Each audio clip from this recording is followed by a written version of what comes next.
cool stories. Mr. Kwaku Bafur, one of the wealthiest businessmen in the city, adjusted his silk tie in front of the mirror. He had everything: a booming real estate empire, a fleet of luxury cars, a well-trained maidservant who ran his home efficiently, and a reputation that commanded respect. Today, he decided to take a break from his boardroom routines and visit an old friend he hadn't seen in months. With a satisfied nod, he slipped into his favorite black designer suit, picked the keys to one of his sleek Lexus SUVs, and stepped into the bright Accra morning. Far across town, in a small wooden house with a rusted tin roof, another world existed. Inside, a frail old woman lay on a thin mattress, her breath shallow, her skin clammy. By her side knelt her 24-year-old daughter, Sewa, a strikingly beautiful young woman with ebony skin and sorrow-filled eyes. She held her mother's hand tightly, whispering prayers, hoping for a miracle. Their poverty was brutal. Sewa's mother had been sick for weeks, but the money needed to buy her medication was nowhere to be found. The house had nothing but a few cracked plates and a small sack of corn flour. Just then the door creaked open. Uncle Kojo, her mother's younger brother, walked in, his face tired and dusty from a day of fruitless errands. "Uncle," Sewa sprang to her feet. "Did you get something? Any money?" Kojo shook his head slowly. "I tried, Sewa, but no one had any jobs for me today." Frustration welled up in her chest. "She's dying, Uncle. We can't just sit here." Without waiting for his response, Sewa grabbed her purse and stormed out. She walked quickly, mind-spinning, barely noticing the heat or the honking cars around her. Tears blurred her vision. Her only thought was to find money, anyhow, anywhere. Just then, as she dashed across a busy intersection without looking, a sleek black SUV screeched to a halt inches away from her. The door flung open. "Miss, are you all right?" Mr. Bafur rushed out of the car, his face contorted with concern. Sewa was trembling, but unhurt. "I'm fine," she stammered, backing away. "Please, I have to go. My mother, she's dying. I need to get her medicine." "Wait," he said gently, holding out his hand. "Tell me what's going on." She hesitated, then poured out her heart, how her mother had been sick, how there was no money, how she had to do something. "Come with me," Mr. Bafur said, with the authority of someone used to taking control. "Let's get that medicine." He drove her to a nearby pharmacy where she gave the list to the pharmacist. Mr. Bafur paid for everything without blinking. Then, at her direction, he drove her home. When they arrived at the little house, he was shocked. The place was barely standing. Inside, he found the sick old woman on the floor mattress, her skin pale and her voice almost gone. He knelt beside her, offered her the medicine, and introduced himself. "Thank you," the woman whispered, tears rolling down her cheeks. Kojo, too, expressed gratitude. Mr. Bafur handed them extra money for food and medication. "I'll check on you soon," he said, before leaving. As his SUV pulled away, Sewa, her mother, and Kojo fell to their knees, praising God for the angel he had sent in their darkest moment. 3 days later, just as the early evening sun began to dip behind the rooftops of the city, the sound of a familiar SUV pulling up jolted Sewa from her quiet moment of reflection. She peeked through the wooden slats and gasped. "Mama, he's back!" she cried. The old woman, now visibly better after taking the medication, attempted to sit up with the help of Kojo. They all watched with anticipation as Mr. Bafur stepped out of his car, this time carrying bags. He knocked gently and stepped inside, his arms full. "Good evening, Mama. I told you I'd be back." In the bags were large quantities of groceries, bags of rice, tins of milk, sardines, tubers of yam, even a large live fowl tied at the legs. He also brought a fresh pack of medication and envelopes of cash. "Mama, this should take care of you for some time," he said warmly. They were overwhelmed. Kojo clasped his hands together and bowed repeatedly. "God bless you, sir. God bless you." Sewa's eyes filled with tears. "You didn't have to. This is too much." "I only did what any decent human being should," he replied with a smile. "And when someone touches your heart, You don't ignore it." They talked for a while about business, life, and health. Mr. Bafour was surprised by how intelligent Sawar was, even though she had never attended university due to financial hardship. He listened keenly as she spoke about her dreams of becoming a nurse one day. Later, Sawar prepared a modest meal of boiled yam and palaver sauce. Though the food was simple, Mr. Bafour ate with gratitude, praising the taste and appreciating the effort. Mama looked on with admiration, her heart swelling with hope. Soon, he stood up to leave. "I have another meeting, but I'll return again," he said. As he stepped outside, Mama and Kojo called out, "Sawar, go and see him off." Obediently, she followed him to the car. Before stepping in, he turned to her. "I'd like to keep in touch. Can I have your number?" She hesitated, but nodded and gave it. He slipped her some pocket money. She tried to protest, but he insisted until she took it. "Take care of yourself, Sawar." She watched the car disappear into the distance, her heart heavy with gratitude and confusion. That night, they sat around the table with the newly stocked food items, praying and thanking God once again. Even Uncle Kojo, who was usually skeptical, couldn't stop singing praises. "Sawar," Mama said softly as they were about to sleep, "this man, he was sent by heaven." Sawar nodded, her heart conflicted. She didn't know what the future held, but she knew her life had taken a turn. In the days that followed, Mr. Bafour called Sawar several times, hoping to hear her voice, to ask if her mother was recovering well. But every time his name flashed on her small Nokia phone, she stared at the screen in hesitation. Sometimes she let it ring out. Other times she switched off the phone entirely. She didn't know how to handle this kind of kindness. No man had ever shown her such attention without asking for anything in return. Her instincts screamed at her to be cautious, and yet her heart fluttered at the memory of his gentle tone and the way he had looked at her. After a week of silence, Mr. Bafour decided to visit her home unannounced. He pulled up in his usual SUV, carrying more supplies, soap, fresh bread, and medicine. He knocked on the wooden door and Mama opened it, smiling wide. "Ah, my son, you are welcome." He stepped in and greeted everyone. Kojo was also home that afternoon. After exchanging pleasantries, Mr. Bafour gently brought up the issue. "I've been calling Sawar, but I never hear back. I hope all is well." Mama's smile faded. Kojo looked confused. "She hasn't told us anything," Mama said, eyes narrowing. When Sawar returned later that evening from the market, she was surprised to find the house in quiet tension. Her mother called her into the room immediately. "Why are you ignoring Mr. Bafour's calls?" Sawar shifted uncomfortably. I didn't know what to say. He's been so kind. I didn't want to seem like I wanted anything more." Mama frowned. "You don't understand, do you? If it weren't for that man, I'd be dead by now. We were hopeless, and he brought us salvation. And this is how you repay him?" Kojo jumped in. "Sawar, that man deserves your respect at the very least. He's done more than most families would do for each other." After a long, emotional conversation, Sawar bowed her head. "You're right. I will visit him tomorrow." The next day, Sawar arrived at Mr. Bafour's mansion, dressed in a simple yet elegant outfit. The maid opened the gate and led her into the massive compound, the lush garden, the luxury cars, the peace. It was all overwhelming.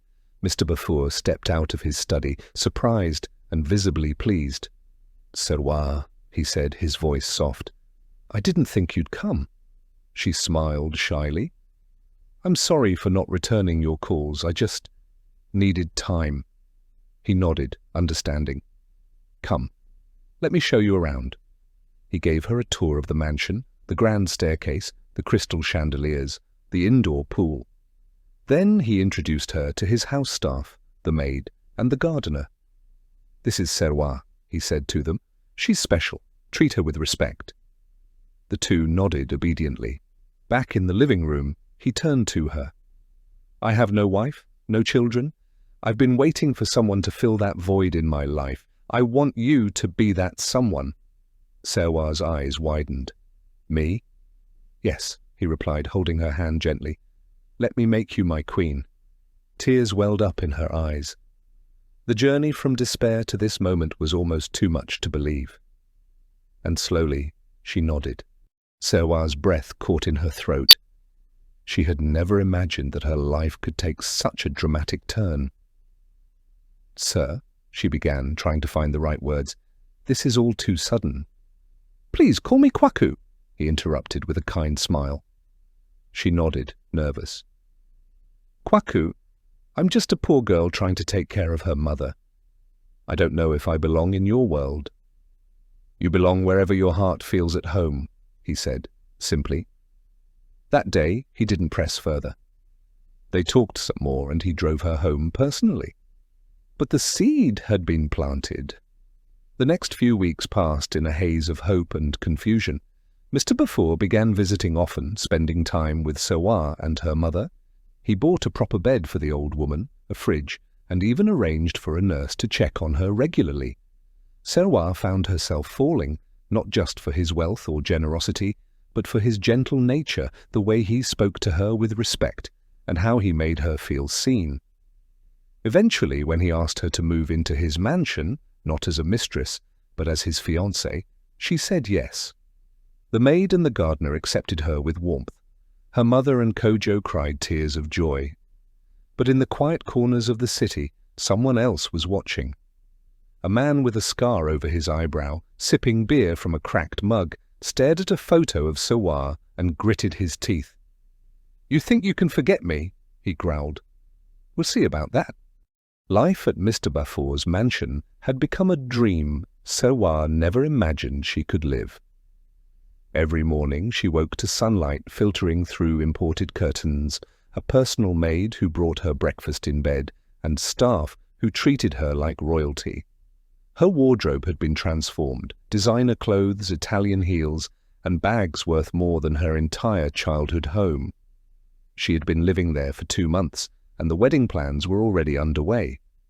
Though not yet legally married, she already functioned like a wife in Mr. Bafour's eyes. He adored her. He often said, "You brought light into this house, Serwa.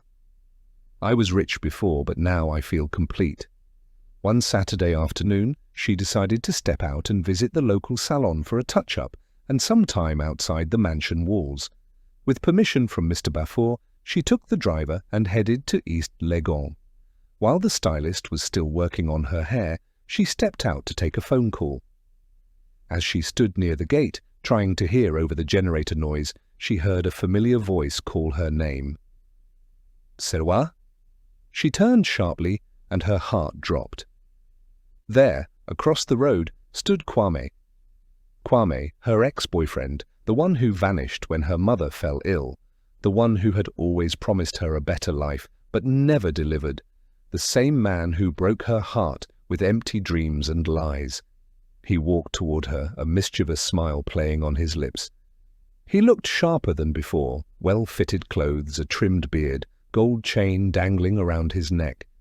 But his eyes, those eyes still carried the same fire that once burned through her. "Wow, look at you. You've changed," he said, giving her a slow, appreciative glance. Serwa clutched her phone, unsure how to respond. "Kwame." "What are you doing here?"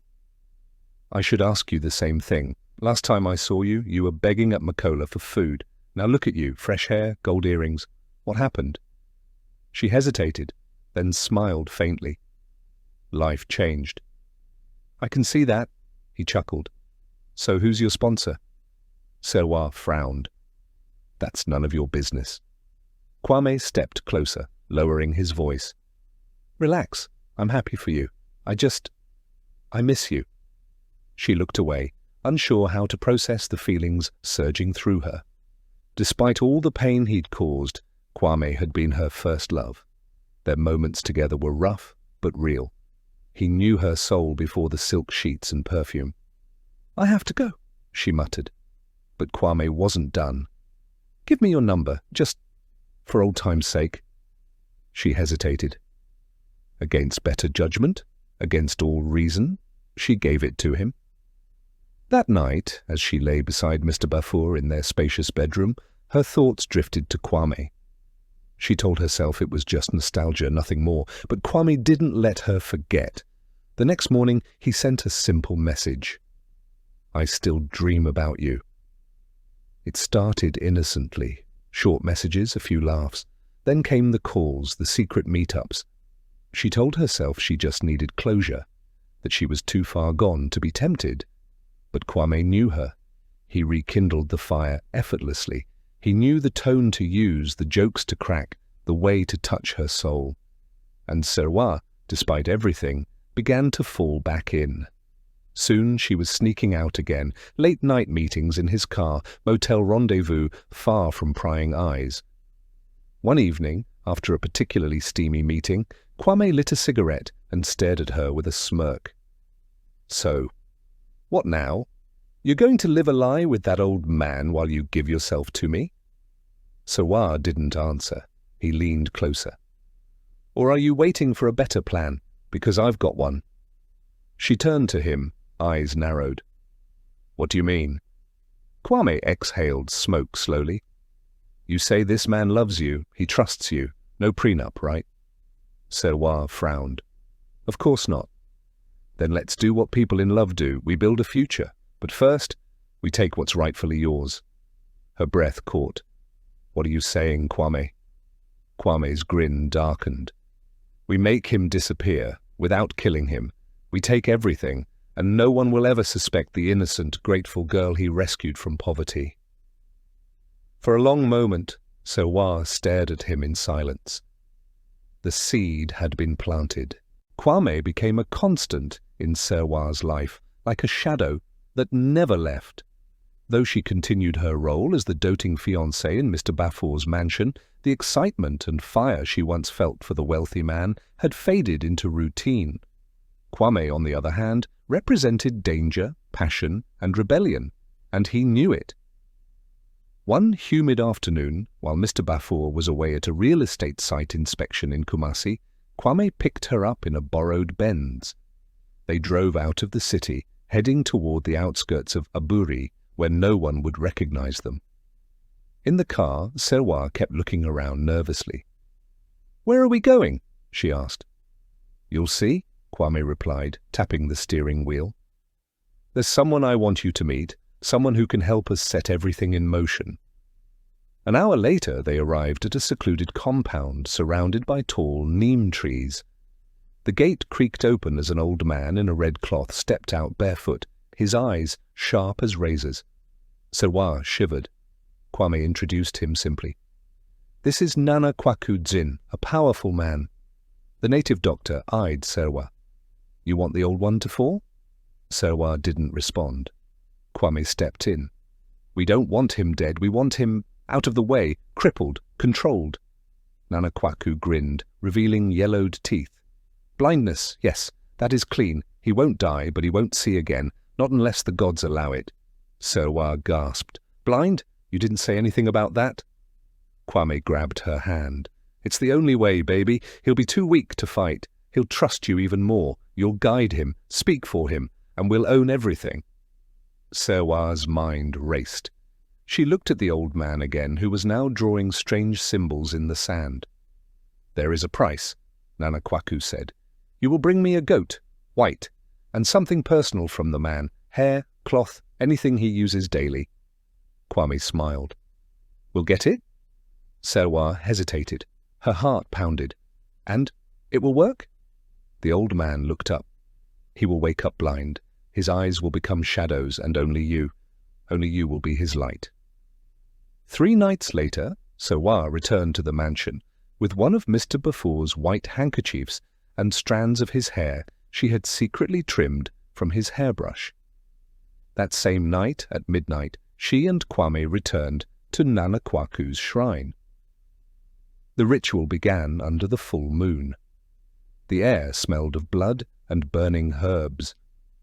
A goat bleated in the background before its throat was cut. Nana Kwaku danced around the fire, chanting in tongues older than memory. He dipped the white cloth in the goat's blood and tied it around a carved figurine shaped like a man. "From this night," he declared, "he will never see again, but he will not die. He will suffer, he will trust, and he will give everything." Serwa stood there, frozen in shock, as the flames crackled and drums beat louder. Back at the mansion, the next morning was like any other. The sun rose, birds chirped, breakfast was laid on the table.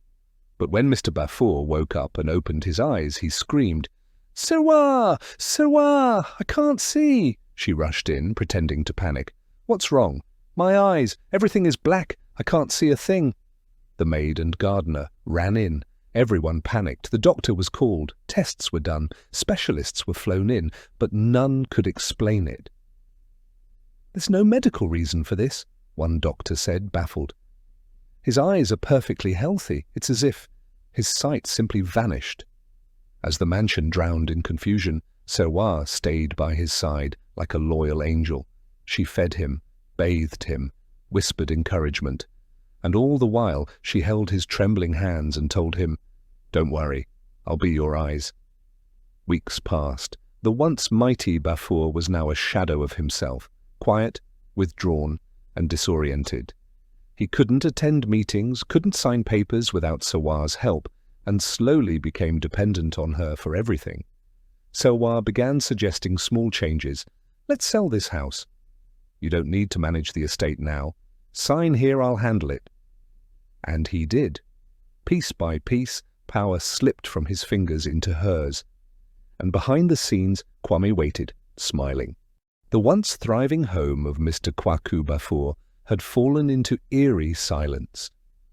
Gone were the sounds of phone calls, board meetings, laughter from evening visitors, or the television news he loved to watch before bed.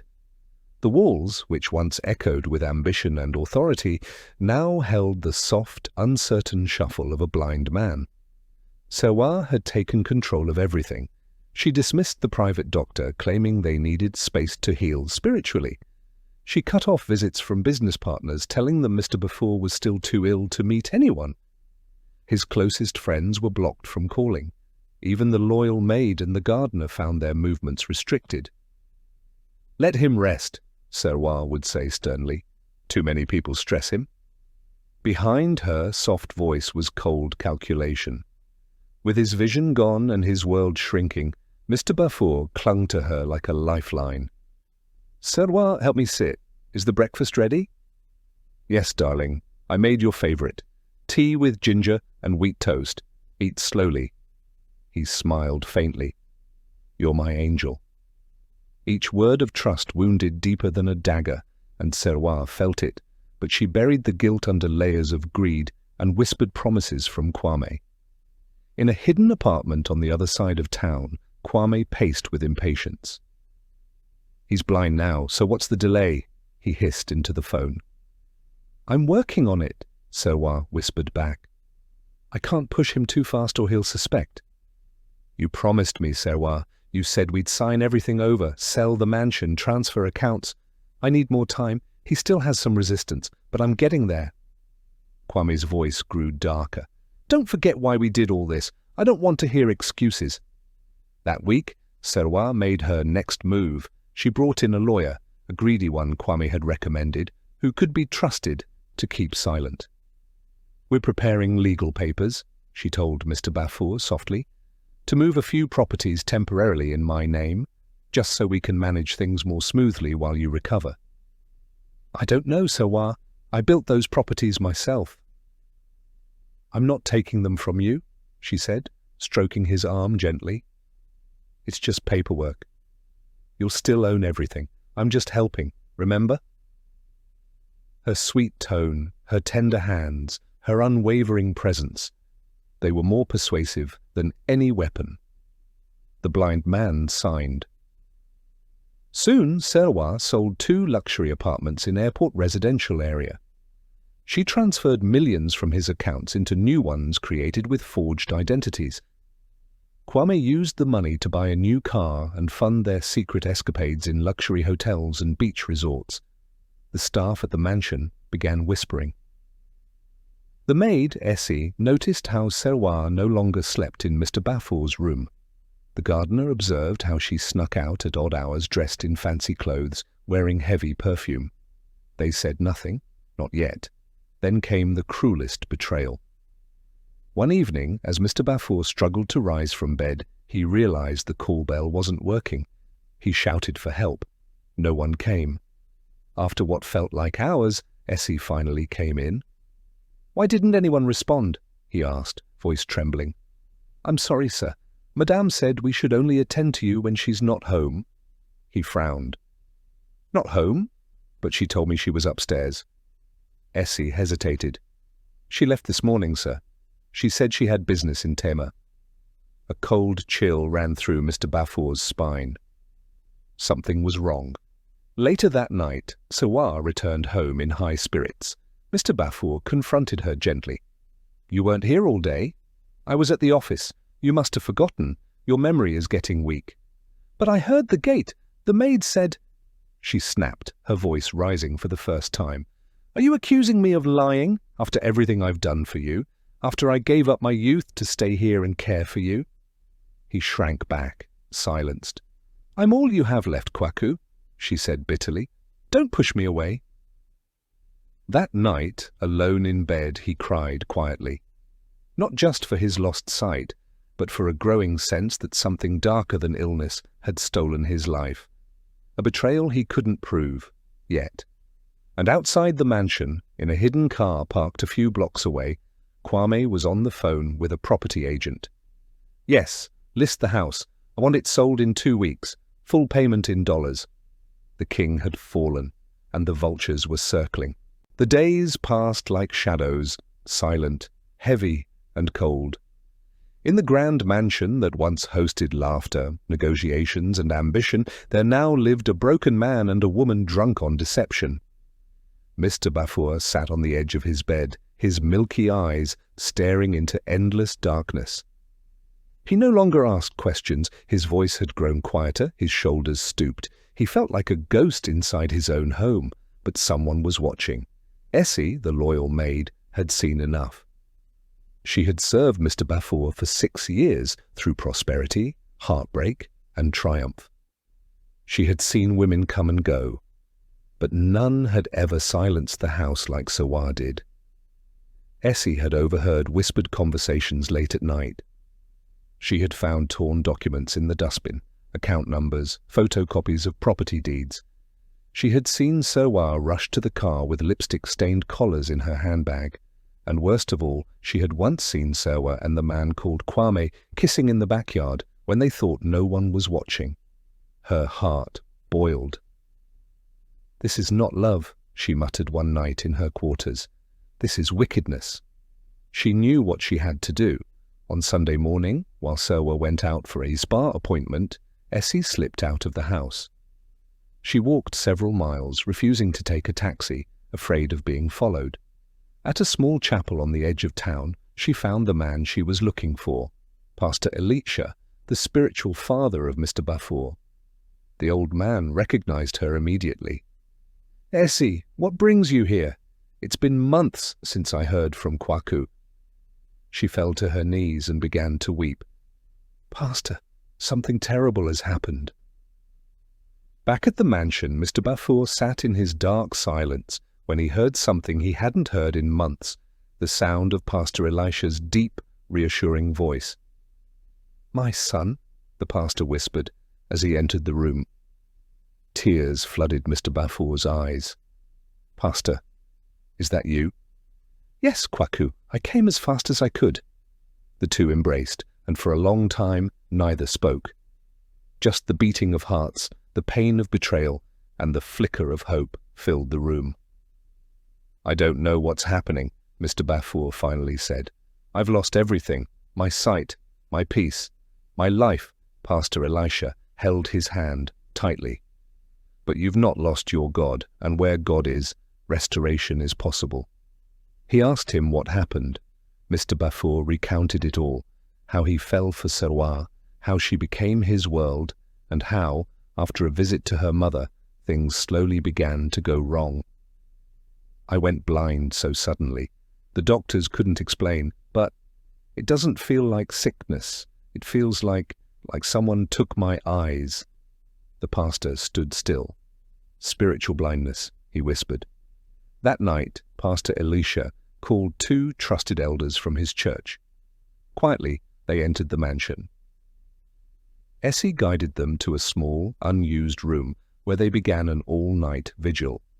For 6 hours, the 3 men prayed fervently, calling on God for truth, restoration, and divine judgment. In the early hours of the morning, the mansion shook with the power of their voices. Pastor Elisha placed his hand on Mr. Bafour's head. Father, every curse, every evil charm, every scale covering this man's sight, we break it now. Restore him, Lord. Suddenly, Mr. Bafour screamed and clutched his eyes. Ah, my eyes! I feel something burning. They continued praying. Tears streamed down his face. His body convulsed. Then, in a flash, like lightning in the middle of night, his eyes fluttered open. He gasped, I see, I see. The room exploded in praise. The man who had walked in blind now stared at the walls, the ceiling, the trembling hands in front of him. Color returned to his world. Strength returned to his voice. But with the gift of sight came the curse of clarity. He now saw what had become of his home, and he was ready. Far away in a luxury hotel suite in Takoradi, Serwa stood before the mirror, preparing for dinner with Kwame. Suddenly, she dropped her makeup brush. She clutched her chest. She blinked. She blinked again. Darkness. Total darkness. Kwame, she screamed. I can't see. I can't see. Kwame leapt up. What? What do you mean? She staggered, her hands clawing at the air. I can't see anything. Oh, my God! Panic rose. Kwame grabbed his phone. But before he could dial, the room lights flickered. A wind howled through the sealed windows. Serwa dropped to the floor, shaking. What's happening to me?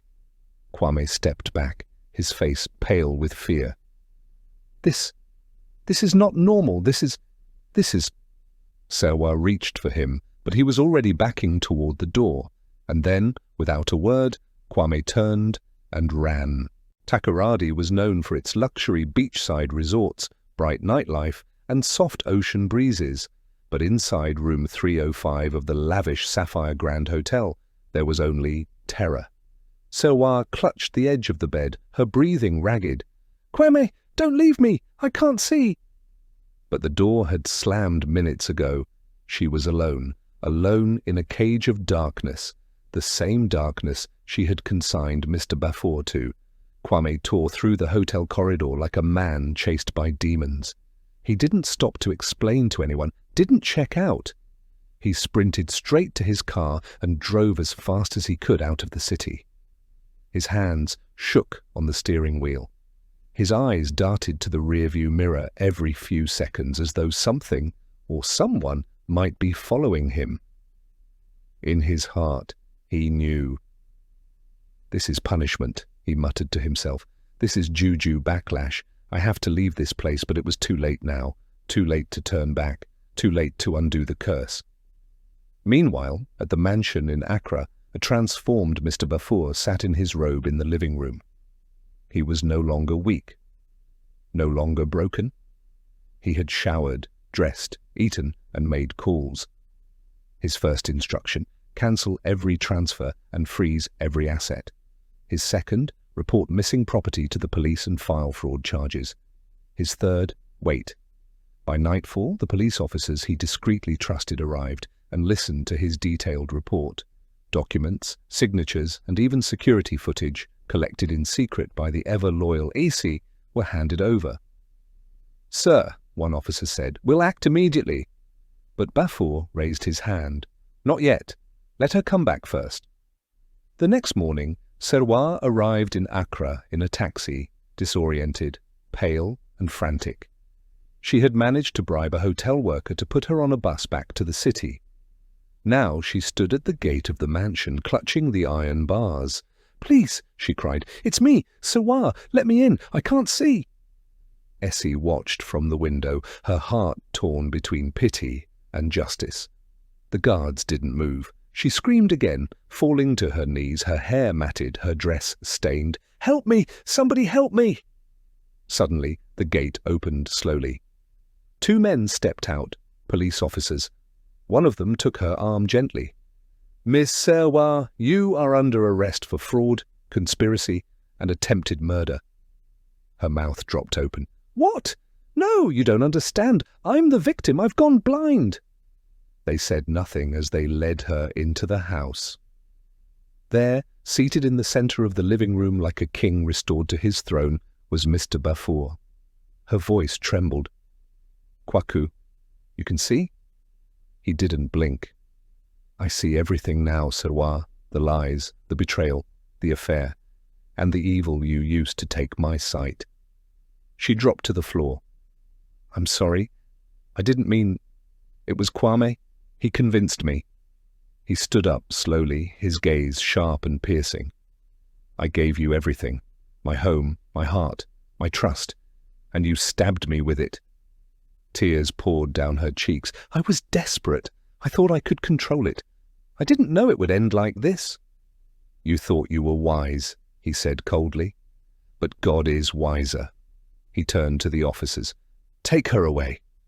As they led her out, she reached blindly toward him one last time. "Please, help me. I can't see." But he turned his back. She was escorted out of the mansion in disgrace. Outside, as the car pulled away, a storm gathered above the city. Raindrops splattered against the windshield. Inside the van, Serwa wept silently, realizing that the darkness in her eyes had become the darkness in her soul, and there was no turning back.